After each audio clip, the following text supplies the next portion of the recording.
Hello मेरे बच्चों, कैसे हो आप? क्या हाल चाल? जबरदस्त। और आ गए हैं आपके मिस्टर एक बार फिर मेरे बच्चों, और जिस टॉपिक का आपको इंतजार था वो लेकर आ गया हूं मैं आपको एक धमाकेदार वीडियो। तो मेरे बच्चों आज हम इसका पूरा पूरा हलवा बना देंगे इस टॉपिक का, जैसे हम आपको बताते हैं बार बार। तो बेटा आप इसके जो बेसिक पॉइंट है मैं दावे के साथ कह सकता हूं आपको नहीं पता होंगे। बेसिक पॉइंट जो होते हैं, जब बेसिक मैं बात करूंगा तब उसके ऊपर हम बात करेंगे, ठीक है। तो बच्चों सबसे पहले आपका जो क्वेश्चन होता है, वैद्युत द्विध्रुव के कारण वैद्युत क्षेत्र की तीव्रता दो बिंदुओं पर निकलती है। नंबर एक अक्षीय बिंदु और नंबर दो निरक्षीय बिंदु। और ठीक है बच्चों, तो अक्षीय बिंदु और निरक्षीय बिंदु पर ये दोनों तीव्रताएं निकलती हैं। तो सवाल जो आपके एग्जाम में आता है वो आता है वैद्युत द्विध्रुव के कारण अक्षीय स्थिति पर वैद्युत क्षेत्र की तीव्रता का व्यंजक स्टार्ट कीजिए, निकालिए। ठीक है मेरे बच्चों, तो चलिएगा स्टार्ट करते हैं टॉपिक को। सबसे पहले बहुत बारीकी से मैं आपको लेकर चलता हूं। देखिए बच्चों, हमारे पास क्या है, एक द्विध्रुव आघूर्ण है। सबसे पहले मैं एक द्विध्रुव आघूर्ण बना लेता हूं, समझ गए बच्चों। ये इसका मैंने प्लस क्यू ले लिया आवेश, क्योंकि द्विध्रुव आघूर्ण क्या होता है, एक बिंदु प्लस का और दूसरा माइनस का। ठीक है बच्चों, तो बच्चों मैंने बताया था इसकी जो दूरी लेनी होती है हमें 2l लेंगे। अगर हम यहां पर l ले लें तो l/2 हो जाएगा, तो वहां पर थोड़ी प्रॉब्लम आ जाएगी, जैसे मैंने पहली वीडियो में, इससे पहली वीडियो में आपको बताया था। तो इस द्विध्रुव आघूर्ण का जो बिंदु है, मध्य बिंदु, उसे हमने क्या कह लिया, O कह दिया। तो यहां से इसकी कंप्लीट दूरी कितनी है, 2l। तो इसका मध्य बिंदु कौन है, O। तो इतनी दूरी यहां से यहां तक की कितनी हो जाएगी, l, और यहां से यहां तक की दूरी कितनी हो जाएगी, l। ठीक है। अब बच्चों एक बात बताओ, देखो इस टॉपिक को अगर आप पढ़ रहे हैं तो इससे पहले मैंने 3 टॉपिक पढ़ाए हैं आपको, ठीक है। एक पढ़ाया था मैंने वैद्युत क्षेत्र की तीव्रता, वैद्युत क्षेत्र की तीव्रता, जहां पर मैंने एक सूत्र बताया था आपको, E बराबर F/Q0। ठीक है, ये बताया था। और इससे पहले मैंने आपको बताई थी वैद्युत क्षेत्र रेखाएं। ये टॉपिक पढ़कर आइए अगर आपने नहीं देखी ये वीडियो अगर आपने नहीं देखी। और एक बताया था किसी बिंदु पर वैद्युत क्षेत्र की तीव्रता, एकांक बिंदु पर स्थित वैद्युत क्षेत्र की तीव्रता का सूत्र मैंने आपको ड्राइव करवाया था, E बराबर 1/4πε0 Q/r²। ये तीनों लेक्चर अगर आपने नहीं देखे तो भैया जाओ जल्दी देख के आओ। देखो जल्दी से, तुम्हें मेरी कसम है मेरे बच्चों, पहले अगर आपने वीडियो नहीं देखी, ये वाली 2 वीडियो नहीं देखी, ये तीनों वीडियो, तो पहले इसको देख कर आओ आप, क्योंकि अगर आप इसको नहीं देखेंगे तो ये टॉपिक आपको समझ में नहीं आएगा। रट भले ले आप, ठीक है। तो रट कर तो आप इसे समझ सकते हैं, लेकिन इसके अंदर घुसकर आप कभी नहीं समझ पाएंगे मेरे बच्चों। तो सबसे पहले ये 3 वीडियो आप देख कर आओ, ठीक है। तो चलिएगा मेरे बच्चों, शुरुआत करते हैं टॉपिक की, ठीक है। तो आप एक बात समझिएगा, इस O को मैं यहां लिख लेता हूं, थोड़ा अच्छा लगेगा, ठीक है। और इसको उठा के मैं यहां पर लिख लेता हूं 2l, ठीक है, ये, ठीक है बच्चों।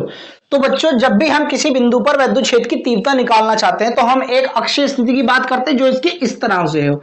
तो अक्षीय, यहां पर हम अक्ष, इसकी अक्ष पर एक बिंदु मान लेंगे हम यहां पर, ठीक है। जैसे मैंने आपको बताया था भैया बिंदु मानना पड़ेगा, ठीक है। जैसे ही मैंने आपको ये वाली वीडियो कराई थी, यहां पर एक क्षेत्र रखा था हमने, Q आवेश रखा था, एक बिंदु माना था कितना P, और उस पर हम क्या लेकर आए थे, एक आवेश। तो ये P बिंदु हमने कहा माना, एक अक्षीय स्थिति पर इसकी P बिंदु हमने मान लिया, इसको हमने बिंदु क्या कह दिया, P। अब प्लस के कारण समझिएगा, प्लस के कारण वैद्युत क्षेत्र की जो तीव्रता होगी मेरे बच्चों, आपको मैंने बताया था कि जब बल रेखाओं में कि प्लस के लिए वैद्युत क्षेत्र की तीव्रता जो होती है वो प्लस से कहां पर होती है, अनंत, यानी दूर जाती है। यस या नो, दूर जाती है। आप समझिए, विचार कीजिए, यानी कहीं भी जा सकती है अनंत से। प्लस से चलकर कहां जाती है, वैद्युत क्षेत्र कहां होता है, अनंत तक जाता है। और माइनस के लिए क्या होता है, अनंत से चलकर कहां पर आता है, माइनस की ओर। तो प्लस के लिए वैद्युत क्षेत्र की तीव्रता प्लस से दूर होगी, तो ये मैंने मान ली इधर, इसे मैंने कह दिया E1। बोलो बात समझ में आई या नहीं आई, ठीक है। अब माइनस Q के लिए कहां होगी, तो अनंत से चलकर कहां आती है, माइनस की ओर आती है। आपको मैंने पहले ही ये वीडियो में बता रखा है। तो आधे बच्चों को ये नहीं पता होती है बात कि ये E2 E1 यहां कैसे रखे गए हैं, तो आपको मैंने बता दिया है वैद्युत क्षेत्र रेखा में, आप पढ़कर आइएगा इस टॉपिक को, ठीक है मेरे बच्चों। तो ये टॉपिक आपका क्लियर हो गया यहां पर, अब समझिएगा आप, ठीक है। तो ये जो बिंदु है O, इस मध्य बिंदु से इस P बिंदु तक की जो दूरी है वो कितनी है भैया, R दूरी है। कितनी दूरी है बच्चों, R दूरी है। तो अब इसका कंप्लीटली चित्र बन गया है। अब इसकी आप रचना लिख लीजिए, जैसे आपने हमने करा है वैसे हम लिख लेते हैं, ठीक है। तो अब समझिएगा कि माना सबसे पहले क्या था, माना हमारे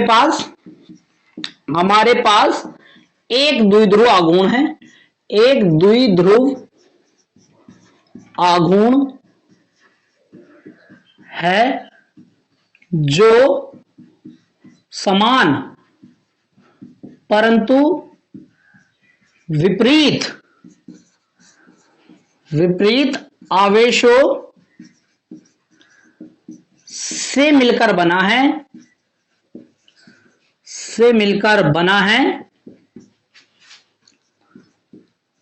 जिसके लंबाई 12 तथा मध्य बिंदु O है। जो हमने काम किया है बच्चों वो लिख रहे हैं। माना हमारे पास एक द्विध्रुवाघूर्ण जो दो समान आवेश परंतु विपरीत, ये प्लस का या माइनस का, से मिलकर बना है, जिसकी लंबाई कितनी है बच्चों, 12 है, और मध्य बिंदु कितना है, O, तथा मध्य बिंदु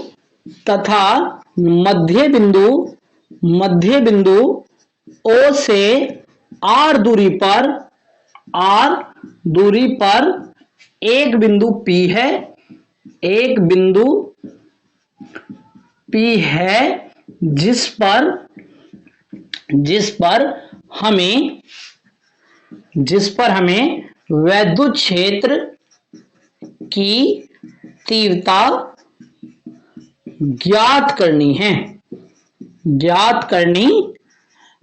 है, और ये एक ऐसे माध्यम में रखा हुआ है, ऐसे माध्यम में रखा है जिसका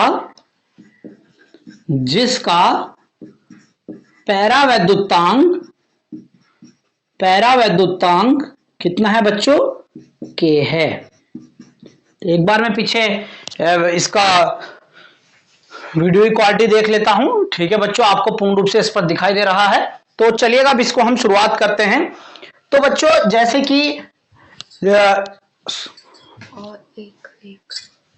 ठीक है, और एक ऐसे माध्यम में रखा है जिसका परावैद्युतांक K है। चलिए बच्चों का हम शुरुआत करते हैं इसकी अब पूर्ण रूप से, ठीक है। अब इसको हम हल करना शुरू करेंगे, कैसे हम यह डेरिवेशन होगा। सबसे पहले हम वैद्युत क्षेत्र की तीव्रता जो निकालेंगे प्लस Q के कारण निकालेंगे। प्लस Q के कारण वैद्युत क्षेत्र की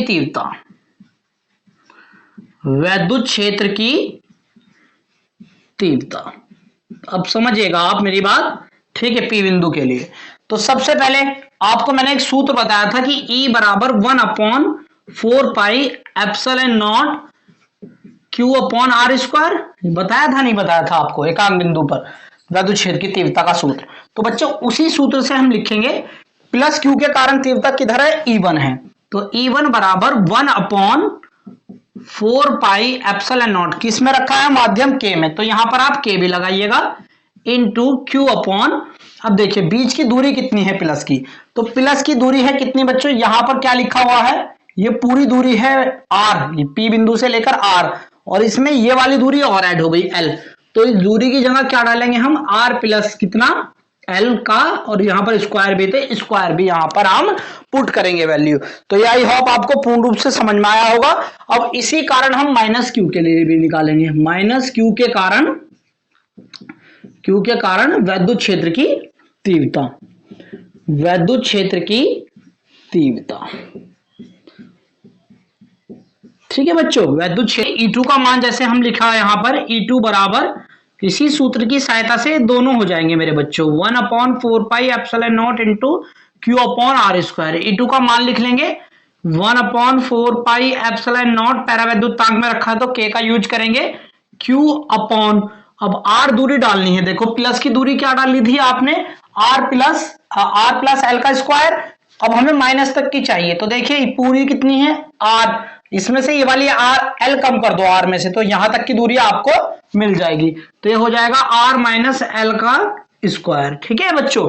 अब परिणामी तीव्रता में बच्चे काफी कंफ्यूज रहते हैं कि क्या करें। परिणामी तीव्रता, और परिणामी तीव्रता को समझाने के लिए मैं E बराबर, यहां बच्चे कंफ्यूज हो जाते हैं कि E बराबर E1 plus E2 cos theta करें, ठीक है, सॉरी माफी चाहूंगा, E1 minus E2 cos theta करें या E बराबर E2 माइनस E1 करें। तो ये देखिए इसका प्रयोग मैं आपको बता देता हूं पूर्ण रूप से, आपको कोई डाउट नहीं बचेगा। अगर ये वैल्यू रखी है, यहां पर लिखा है 5/10 बराबर 5/5, ठीक है, इस प्रकार से लिखा है, या 5/2 मान लीजिए, कुछ भी मान लीजिए।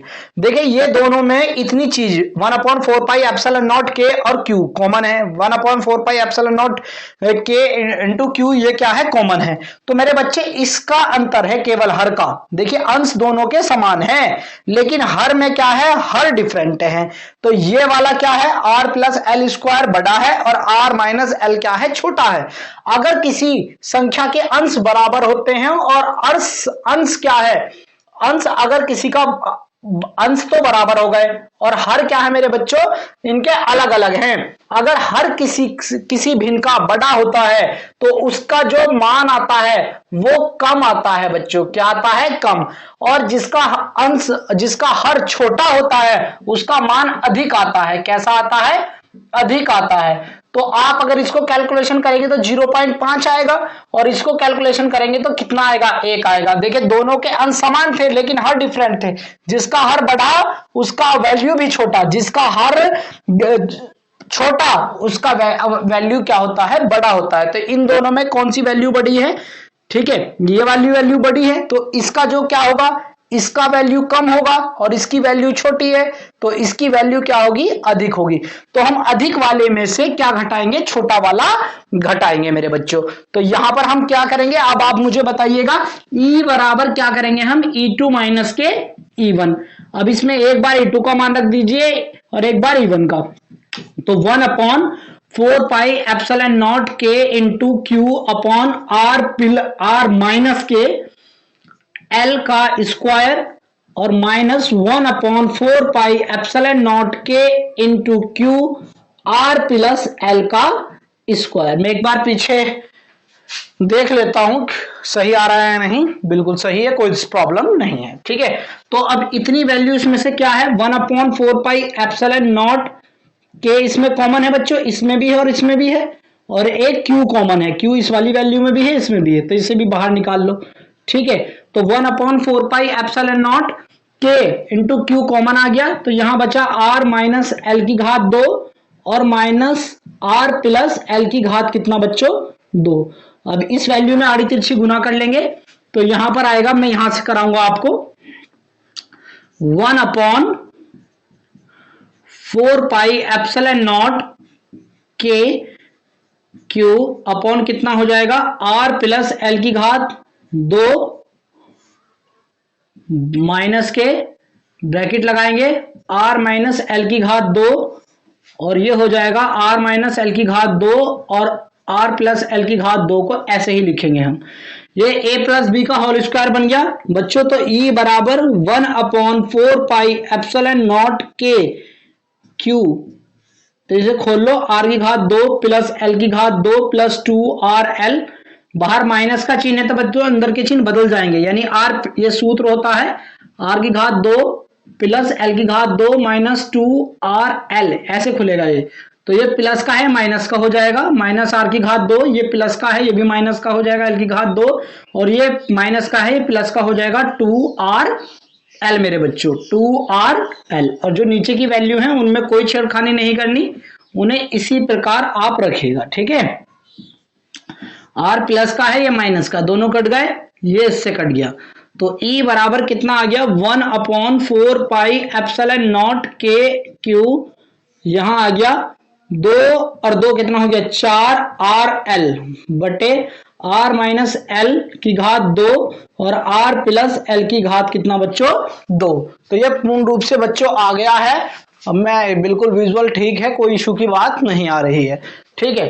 तो अब यहां से आगे इधर की तरफ करेंगे हम, इसकी क्यू की गुना अंदर कर देंगे तो हो जाएगा E बराबर 1/4 पाई एप्सिलॉन नॉट के इंटू 4 क्यू आर एल, इसे साथ लिख लिया हमने, और निचले वाले में हमें कोई छेड़खानी नहीं करनी है, ठीक है।